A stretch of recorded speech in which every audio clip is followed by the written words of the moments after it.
चाय विद राय में आज डॉक्टर रक्षा सिंह, एक ऐसी शख्सियत जो शिक्षा के क्षेत्र से जुड़ी हुई हैं और निरंतर छात्र छात्राओं को प्रोत्साहित और मोटिवेट करती हैं, ऐसी शख्सियत का हम चाय विद राय में स्वागत करते हैं। नमस्ते मैम। श्री शंकराचार्य महाविद्यालय की प्राचार्य डॉक्टर रक्षा सिंह, आपसे सीधे बगैर किसी लाग लपेट के मैं यह प्रश्न करना चाहूँगा कि आप एजुकेशन क्षेत्र से कैसे जुड़ी या इसमें अपने करियर को कैसे स्थापित किया? शुरू से मैं, जो मेरे जूनियर्स रहते थे तो क्वेश्चंस वो मुझसे पूछते थे और मैं उनको पढ़ाती थी, तो मुझे रियलाइज़ हुआ कि ये ज़्यादा अच्छा फील्ड मेरे लिए रहेगा और मैं उतनी ही मेहनत करके उनको बताती थी। शादी के बाद मेरा आना भिलाई में हुआ और यहाँ पे अपॉर्चुनिटी मुझे शंकराचार्य महाविद्यालय में मिली, तो मुझे लगा कि क्यों ना हर किसी को पढ़ा के ही मैं अपना जो इंटरेस्ट का एरिया है उसको आगे बढ़ाऊँ। रक्षा सिंह जी, आप कौन से सब्जेक्ट को ज़्यादा पसंद करती हैं पढ़ाने में या उसे बताने में? ठीक है, इस समय आप एडमिनिस्ट्रेटिव फील्ड पे हैं, एक प्राचार्य के रूप में आप काम कर रही हैं, लेकिन कभी अगर पढ़ाने का जब वक्त मिलता है तो कौन सा सब्जेक्ट पढ़ाना पसंद करती हैं? मेरा सब्जेक्ट है मैथमेटिकल इकोनॉमिक्स, तो आप समझ लीजिए कि वो मैथ्स हो, क्योंकि मैंने MBA और कॉमर्स भी किया हुआ है, तो अकाउंटेंसी हो, ये जिसमें प्रैक्टिकल प्रॉब्लम्स होते हैं, या फिर जो अप्लाइड इकोनॉमिक्स होता है उसको मैं पढ़ाना ज़्यादा पसंद करती हूँ। रक्षा सिंह जी MA इकोनॉमिक्स की हुई हैं, MBA की हुई हैं, PhD की हैं, नेट का एग्जामिनेशन को क्लियर कर चुकी हैं और इसके अलावा NAC में पीयर टीम की मेंबर हैं, BHU में द कोर्ट की मेंबर हैं। इतनी बड़ी शख्सियत शिक्षा को निरंतर लेके आगे बढ़ रही हैं, तो रक्षा सिंह जी, कई बार पढ़ाते वक्त बच्चे बहुत तंग करते हैं, तो उनको कैसे टेकल करती हैं? देखिए, बच्चा तो शैतानी करेगा ही, तो उसको उस हिसाब से टैकल किया जाता है। अगर बच्चे ज़्यादा क्वेश्चंस पूछ रहे हैं, कई बार ऐसा होता है कि उनको पढ़ने में मन नहीं लग रहा है, तो हम लोग उसी के तरफ यानी स्टूडेंट को ही बोलते हैं कि आप ही कोई एग्जाम्पल दे दीजिए या फिर ऐसे इंटरेस्टिंग एग्जाम्पल दीजिए कि बच्चों का उसमें इंटरेस्ट बना रहे। वैसे ये बहुत सच्चाई है कि बच्चा आजकल उतना पढ़ना नहीं चाहता है, क्योंकि उसके पास एक्सपोजर बहुत है, इतना मटेरियल उसे मिल रहा है कि वो क्लास में रिलैक्स होने आ जा रहा है। देखने में अभी ऐसा आ रहा है, बट स्टिल शिक्षक होने के नाते हम लगातार ऐसी कोशिश करते हैं कि बच्चों को हम कुछ नया बता पाएँ, कोई नए एग्जाम्पल से समझा पाएँ, ताकि वो कुछ लेकर हमसे जाए। इसी तरह से उन्हें कंट्रोल करते हैं। निरंतर इनोवेशन की तैयारी में रहने वाली रक्षा सिंह, निरंतर नया कुछ देने की चाहत रखने वाली रक्षा सिंह आज हमारे बीच में है और इस चर्चा को हम निरंतर जारी रखेंगे। जब क्लासरूम में या किसी जगह जब आप पढ़ाती हैं तो बच्चे आपको इरिटेट करते हैं या जब आपको गुस्सा आता है, तो यह प्रश्न मैं इसलिए आपसे पूछ रहा हूँ कि ऐसा कहा जाता है या स्टूडेंट्स के बीच में कहा जाता है, क्योंकि आप एक एडमिनिस्ट्रेटिव फील्ड में हैं, कि मैडम हर समस्या को मुस्कुराते हुए सॉल्व करती हैं, तो इस मुस्कुराहट के पीछे क्या राज है? क्या गुस्से को आप अंदर रखते हुए मुस्कुराती हैं या गुस्से को बहुत अच्छे से टैकल करती हैं? शायद मैं गुस्से को अच्छे से टैकल कर लेती हूँ, क्योंकि मैं गुस्से को बहुत दबा नहीं पाती हूँ। जब गुस्सा आता है तो मैं दिखाती भी हूँ, लेकिन बहुत जल्द मुझको फिर ऐसा लगता है, अगर बच्चा शैतानी भी कर रहे थे थोड़ी देर में मुझे यही लगता है वो मतलब जहाँ पर है, जिस एज में है, तो वो तो शैतानी करेगा ही, तो उसको मैं लेकर चलती हूँ। हाँ, ऑफ कोर्स अगर वो डिसओबीडियंस उसने दिखाया या इनडिसिप्लिन वे में वो कुछ कर रहा है तो मैं उतनी स्ट्रिक्ट बिहेव भी करती हूँ, बट बाद में मैं वो कभी चीज़ कैरी ऑन नहीं करती हूँ, उसको फिर मैं नॉर्मली लेती हूँ अगर बच्चा मुझसे बाद में मिलता है तो। Being administrator, being a principal, आपके अंदर बहुत सारे जो टीचर होंगे जो क्लास लेने जाते हैं, या बहुत से बच्चे भी क्लास नहीं आते हैं, और तो ऐसी परिस्थिति में उन टीचरों को अच्छे से पढ़ाने के लिए आप बीच बीच में मोटिवेशनल सेशन या उनको मोटिवेट करती हैं? बिल्कुल करती हूँ, क्योंकि मैं फिर खुद लेक्चर्स बनाती हूँ। मुझे ऐसा लगता है कि अगर टीचर्स को ऐसा लग रहा है कि बच्चे नहीं सुन रहे, कई बार वे प्रॉब्लम्स बताते हैं, क्योंकि आज के यूथ के पास मटेरियल इतना है कि वो क्लास में बहुत बंद के बैठना नहीं चाहता, तो मैं खुद भी लेक्चर्स बनाती हूँ, उतनी मेहनत करती हूँ, टीचर्स को दिखाती हूँ कि आप ऐसा पढ़ाएँ, शायद बच्चे आएँ, तो हम अपनी तरफ से कोशिश ही कर सकते हैं बीइंग अ टीचर। रक्षा सिंह जी, अभी ऑनलाइन और ऑफलाइन, अभी कोरोना की वजह से पूरी चीज़ें ऑनलाइन हो गई है, तो आपको लगता है कि ऑनलाइन वो मुकाबला कर पा रहा है जो ऑफलाइन में हम पढ़ा पाते थे? बिल्कुल नहीं, क्योंकि देखिए फेस टू फेस जो कोऑर्डिनेशन रहता है विद द स्टूडेंट्स वो तो नहीं मिल रहा है, लेकिन मैं ये ज़रूर कहूँगी कि इस पेंडेमिक में हमारे टीचर्स का लेवल, इवन स्टूडेंट्स का भी लेवल 10 साल आगे हम बढ़ गए, क्योंकि इस फेज़ में आते आते जो हम ऑनलाइन अभी पढ़ा रहे हैं या कई एक्सपेरिमेंट उसमें कर रहे हैं, वो हम नॉर्मल अगर फेस चलता रहता तो बिल्कुल नहीं कर पाते। तो इट्स अ गुड एक्सपीरियंस। अगर हमको किसी बाहर वालों को जैसे आप मान लीजिए कि वो दिल्ली का है या फॉरेन में कोई पर्सन है, उसका कोई लेक्चर रखवाना है, तो आजकल हम बहुत आसानी से उसको रखवा पाते हैं, नहीं तो पहले हमको बहुत उसमें तैयारी लगती थी। तो इट्स अ प्लस पॉइंट। तो हर चीज़ का कोई प्लस और कुछ माइनस रहता है। तो पॉजिटिव साइड देखें तो कई इनोवेशंस, कई नई तकनीक हम इसमें कर पा रहे हैं। और ऑनलाइन क्लास, ऑफलाइन क्लास की तो बात ही अलग है, क्योंकि आपको सामने बच्चा दिखता है और आप उसको पढ़ा पाते हैं। कितने खूबसूरत अंदाज में इन्होंने बताया कि बच्चे और टीचर दोनों अपग्रेड हुए हैं, 10 साल हम आगे निकल गए हैं। यानी किसी भी निगेटिव चीज़ को पॉजिटिव डायरेक्शन में कन्वर्ट करना रक्षा सिंह जी की आदत है, आदत में शुमार है।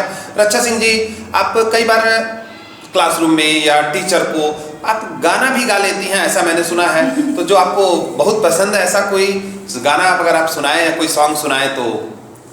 शायद मेरी आवाज़ उतनी अच्छी तो नहीं है, लेकिन मैं ज़रूर सुनाऊंगी। एक इंस्पिरेशनल सॉन्ग किशोर कुमार जी का है, और मुझे ऐसा लगता है कि अपने जीवन में इसको ज़रूर करना चाहिए कि अभी जो समय है, हमेशा कभी समय वेस्ट नहीं करना चाहिए।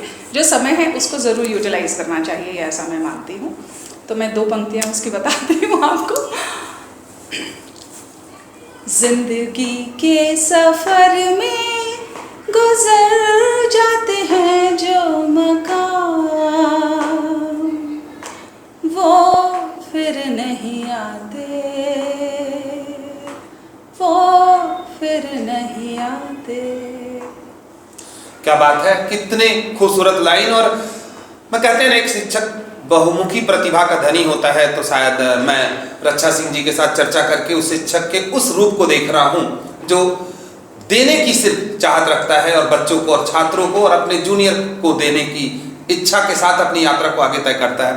रक्षा सिंह जी, आप जब एज ए एडमिनिस्ट्रेटर आज जब काम कर रही हैं, तो आपका आज क्या एम है, कहाँ तक जाना चाहती है, क्या ऐसा ड्रीम है जो आप करना चाहती हैं?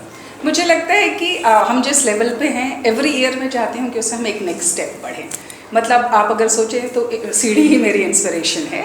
मैं अपने इंस्टीट्यूट को अगर एक लेवल उसमें कंप्लीट कर लिया, तो मुझे नेक्स्ट ईयर लगता है कि वो लेवल अब हमारा नहीं है, हमें एक नेक्स्ट लेवल पे जाना चाहिए। शायद इसलिए मैं और मेरी टीम, जो हमारा स्टाफ है, शायद मैं उनको प्रोत्साहित करती हूँ, तो वो सब आगे बढ़ते हैं। ये भी अपने आप में अचीवमेंट है, क्योंकि अगर साथ चलने वाला ही ना रहे तो शायद मैं आगे बढ़ भी ना पाऊँ।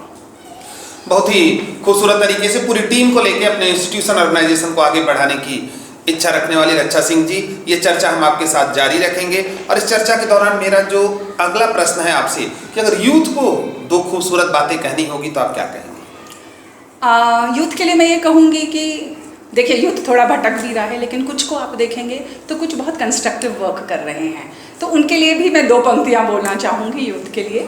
कोई पद चिन्हों पर चलता है, कोई पद चिन्ह बनाता है, जो पद चिन्ह बनाता है इस जगत में वही पूजा जाता है। इसलिए आपको हमेशा अलग हट के, अलग सोच के अच्छा कार्य हमेशा करते रहना चाहिए। निश्चित ही आपको अभी सफलता नहीं मिल रही तो आगे ज़रूर सफलता मिलेगी। कई यूथ, मैं अपने स्टूडेंट्स को भी देखती हूँ, जो स्टूडेंट वैसे ज़्यादा नोटोरियस होते हैं, लेकिन मैंने हमेशा फील किया कि जब कार्य की बात आती है और कुछ नया करने की बात आती है तो यही वो बच्चे हैं, क्योंकि वो एनर्जेटिक है। बस शायद उनको डायरेक्शन बहुत सही नहीं मिल रहा है। अगर गाइडेंस उनके पास प्रॉपर हो तो ये बहुत अच्छा कर जाएंगे, और देश की बागडोर उन्हीं के हाथ में है, तो उन्हें अच्छा करना भी चाहिए।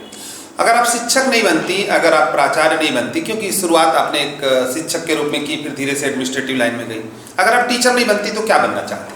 आज की स्थिति में देखें तो शायद मैं गार्डनर बनना पसंद करती। अब मुझे गार्डनिंग का भी बहुत शौक है, जो इस पेंडेमिक में ही मैंने मुझे ऐसा लगा कि वो मेरा डेवलप हुआ।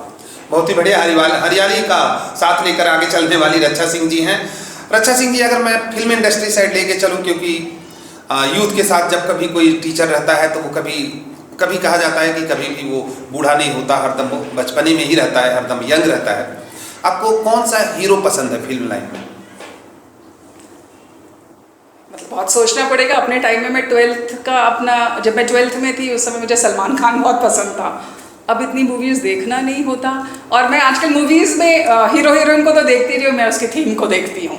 तो ऐसा देखा जाए तो हीरो हीरोइन तो मतलब मुझे अभी के डेट में नहीं मालूम कि मैं किसको पसंद करूँगी। डॉक्टर रक्षा सिंह जी, चाहे पेंटिंग की बात हो, चाहे डांस की बात हो, चाहे स्टडी की बात हो, या कोई भी ऐसी चीज़ हो, हर चीज़ में अव्वल रहने वाले रक्षा सिंह जी, आज के डेट में बच्चों के क्रिएटिविटी के बारे में आप क्या कहेंगे कि बच्चों के अंदर क्या क्रिएटिविटी है या कैसा है?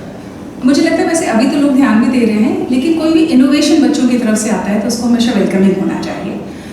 एजुकेशन में हम लोग ये देखते हैं कि अगर बच्चा रटा रटाया जवाब दे रहा है तो टीचर्स उसको पसंद करते हैं, बट ये अलग है अगर बच्चा उसको अलग ढंग से जवाब दे रहा है। जैसे शिक्षक को इतना तैयार रहना चाहिए कि किस ढंग से, आप अकाउंट्स में देखते होंगे कि एक ही क्वेश्चन को 4-5 तरीके हैं सॉल्व करने का। एक मैं एग्जाम्पल यहाँ देना चाहूँगी। एक स्कूल की बच्ची थी, हम लोग एज अ जज वहाँ पर गए थे, तो वहाँ पे केले को कलर करने बोला गया। सब बच्चों ने पीला कलर किया। मैं आपसे भी पूछूंगी तो हर कोई ये बोलेगा कि केला का रंग पीला होता है। एक बच्ची ने उसको ब्लैक कलर किया था, तो हर एक बच्चे को मतलब टिक मार्क था, सही था, और उस पर क्रॉस कर दिया गया था। लेकिन तो भी हमने रुक के पूछा कि तुमने काला कलर क्यों किया इसको, तो उसने बोला मैंने सड़ा केला बनाया था। तो मुझे लगा कि हम भी खुद एक रटा रटाया, हमें लगा केला पीला ही होता है, हमने कभी सोचा नहीं कि वो हरा हो सकता है, काला हो सकता है। तो बच्ची कहीं भी गलत नहीं थी। तो शायद ये चीज़ हमको उठा के लाना चाहिए, शायद उसको फर्स्ट हमको उसको देना चाहिए था, क्योंकि उसने अलग ढंग से किसी चीज़ को सोची। तो अगर बच्चा अलग ढंग से सोच रहा है उसको हमको समझना चाहिए। उसके लिए शिक्षक को भी तैयार रहना पड़ेगा कि कितने ढंग हो सकते हैं, तभी शायद हम लोग इनोवेशन को, क्रिएटिविटी ला पाएंगे लोगों से। सोचने का अंदाज अलग होना चाहिए। यहाँ क्रिएटिव ना केवल स्टूडेंट को होना है बल्कि टीचर को भी साथ साथ में क्रिएटिव होना है। और इतना सुंदर एग्जाम्पल डॉक्टर अच्छा सिंह जी ने चाय विद राय के चर्चा के दौरान आपको बताया, और इससे सुंदर एक एग्जाम्पल हो नहीं सकता। और इस एग्जाम्पल को आप रियल में अपनी जिंदगी में उतारिए। उस बच्ची ने सोचा कि केला पीला ही नहीं काला भी हो सकता है, और उस बात को जब शिक्षक ने अपनी जागरूकता दिखाई कि तुमने काला क्यों बनाया, तो उस बच्ची ने कहा कि केला हमने सड़ा हुआ बनाया है। कहीं न कहीं उसके मानसिक स्तर को समझना जरूरी है कि वो सड़ा केला क्यों बनाई है। ये हम पे भी लागू होती है, हमारे समाज पे भी ये बात लागू होती है। आज का जो यूथ है, आपको लगता है कि उसको करियर की बहुत सारी संभावनाएं अभी हो गई हैं? बिल्कुल, क्योंकि वो घर बैठ से भी कई चीज़ें कर पा रहा है, ऑनलाइन के माध्यम से देखें तो। कई बच्चे ऐसे होते हैं जिनका पढ़ाई के प्रति इंटरेस्ट बहुत कम होता है, और वो दूसरी लाइन में लाइक स्पोर्ट्स में या सिंगिंग में या डांस में बहुत सारी अपॉर्चुनिटी है। तो ऐसी कंडीशन में पेरेंट्स को क्या संदेश देंगी कि पेरेंट्स को क्या करना चाहिए? जो बच्चा चाहता है, देखिए अगर उसको वो फील्ड पसंद है तो निश्चित ही अपना तरीका, रास्ता निकाल लेता है। मैं हमेशा एक एग्जांपल देती हूँ, जो नदी है आप देखेंगे वो जितना टेढ़ा मेढ़ा होकर चलती है वो उतनी क्लीन होती जाती है। तो बच्चा अगर स्ट्रगलिंग फेज में स्टार्टिंग में रहेगा तो निश्चित आगे सक्सेस उसको मिलेगी। तो उसको उस फील्ड में जाने देना चाहिए। अगर वो सिंगिंग की फील्ड में, उसको वहाँ मोटिवेट करना चाहिए। पढ़ाई देखिए एक वो डिग्री के लिए है, फाइनली तो आपका एक्सपोजर, आपकी स्मार्टनेस ही आपको जॉब में आगे लेकर जाती है। ये कोरोना काल में बच्चे थोड़े से फ्रस्ट्रेटेड हो रहे हैं, थोड़े डिप्रेशन में जा रहे हैं, इरिटेटेड भी हो रहे हैं, तो इससे कैसे निकले, इसके लिए आप एक मेंटर होने के नाते क्या बताएंगे? मुझे लगता है कि उन्हें ये कुछ उनको कंस्ट्रक्टिव वर्क करना चाहिए, क्योंकि बच्चा अभी पूरे टाइम ऑनलाइन क्लासेस अटेंड कर रहा है या लेक्चर्स अटेंड कर रहा है, तो उसकी क्रिएटिविटी शायद नहीं आ रही, सिर्फ वो देख रहा है। उसे कंस्ट्रक्टिव यानी ये सब चीज़ें बंद करके 3 से 4 घंटा या तो वो खेले, या वो गार्डन में काम करे, या मदद कराए अपनी मम्मी के घरों के काम में, तो ज़रूर उसका यह लेवल कम होगा और उसे ये पता लगेगा कि शायद बहुत अच्छा कुक बन सकता होगा, शायद वो गार्डनर बन सकता होगा, या फिर उसकी कोई एक हॉबी नई डेवलप हो जाएगी। तो उसे ज़रूर इन्हें बंद करके 3 घंटा से 4 घंटा ज़रूर उसे खेलना या फिर ये काम करना चाहिए। आप जब पढ़ती थी तब क्या, क्योंकि ज़्यादातर लोगों से जब भी चाय विद राय में चर्चा हुई है तो सबका कहना ये है कि समय समय पर हमारे आइडियल या हम मेरे को अट्रैक्ट करने वाले या फैसिनेट करने वाले लोग चेंज हुए हैं। तो आप जब स्टूडेंट लाइफ में थी तब ऐसे 1-2 नाम बताइए जिनसे आप प्रभावित थी, और वर्तमान में आप 1-2 नाम बताइए जिनसे आप बहुत प्रभावित। क्योंकि मेरे फादर कोल माइंस में रहे SECL में, तो जो हमारे GM थे मिस्टर उप्पल, JN उप्पल, मैं उनसे बहुत इंस्पायर्ड थी, क्योंकि वो बहुत डिसिप्लिन वे में सारे जो उनके एम्प्लॉयज़ थे उनको रखते थे। और आप आज के डेट में देखेंगे तो हमारे चेयरमैन IK मिश्रा सर जी, क्योंकि कोई भी कार्य, कैसा भी कार्य हो, वो कहीं से भी कर लेते हैं, एंड ही ऑलवेज इंस्पायर। मतलब हम लोगों को, हम तो प्रिंसिपल हैं लेकिन हमें डांट भी पड़ती है अगर कोई गलत कार्य होता है, और बहुत अच्छे से सिखाते हैं कि आपको कैसे इस चीज़ को डील करना चाहिए। तो आज की डेट में देखेंगे तो मिश्रा सर बहुत इंस्पायर करते हैं, और छोटे में समय समय पे फादर मदर तो देखिए बचपन से इंस्पिरेशन रहे ही। तो ये मेरे मेन, उनको देख के मुझे लगता है कि हमें कुछ अच्छा करना चाहिए, समाज के लिए अपने। बहुत ही बढ़िया। जाते जाते मैं चाहूँगा कि आप यूथ के लिए एक दो खूबसूरत शब्द की वो कैसे आगे अपनी यात्रा को तय करें, जरूर आप एक बार बताएं। यूथ से मेरा यही संदेश है, क्योंकि आजकल मैं हमेशा लेक्चर्स देने जाती हूँ तो यूथ एंड गवर्नेंस पे मैं देती हूँ। देश की बागडोर हमेशा यंग, क्योंकि इंडिया में आप देखेंगे तो 70% अभी यूथ है। ये डेमोग्राफिक डिविडेंड है, हम इनके हाथों में हैं, तो इन्हें आगे बढ़कर देश की बागडोर संभालनी चाहिए, क्योंकि इस क्षेत्र में लोग नहीं आ रहे हैं। वो अगर आएंगे तो निश्चित ही भारत फिर से एक नए मुकाम पर जरूर रहेगा। थैंक यू, धन्यवाद। फिर अगले शनिवार हम किसी नई शख्सियत के साथ शामिल होंगे चाय विद राय में। तब तक नमस्ते।